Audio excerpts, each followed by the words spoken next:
have not done a review of House of the Dragon since, I believe, the 4th week, because episodes 5, 6, 7 were quite frankly boring.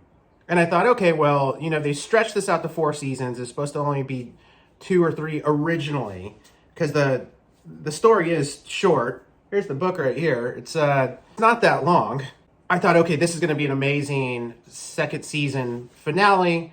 This episode felt like a penultimate episode, if not an antepenultimate episode, and it just leaves you hanging. It seemed like, because we got 3 kind of sluggish episodes in a row, that this one was going to pay off everything that the first half of the season built up, but that was not the case. All right, into a few specifics. As we see Larys, strong, really playing the long game, kind of the little finger of this series, which is cool. See how that turns out.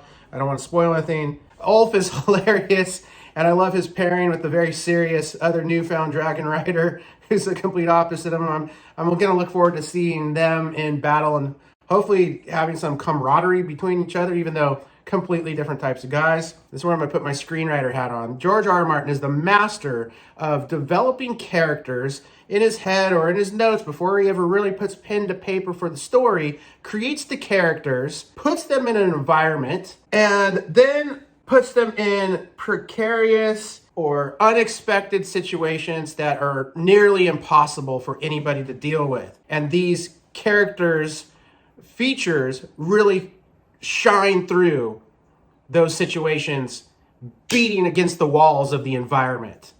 That is mastery of writing. And the adaptation to the screen has been done excellently. My complaint is with the pacing of the show itself. I feel like they're trying to drag it out too much, more than what the source material offers for the story, or lends itself to the story. Rhaenyra is a moron. She deserves to lose this war. She's focused on deterrence. She's focused on a defensive posturing when she is the one that should be on the offense. Too many tears with the women in this. Are you crying?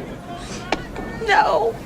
Are you crying? Are you crying? I did a previous episode about Women of War and how it related to one of the early episodes of season 2 of the show. And, in reality, some female leaders have been the toughest that history has ever seen.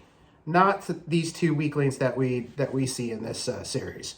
We saw a bit of Daenerys, my favorite Game of Thrones universe character. That was amazing. Saw that vision of the future. But ultimately, this last half of this season was boring and disappointing. Boring! No! The battery! It's been fun entertainment in any event, and HBO will continue to wear the crown of television.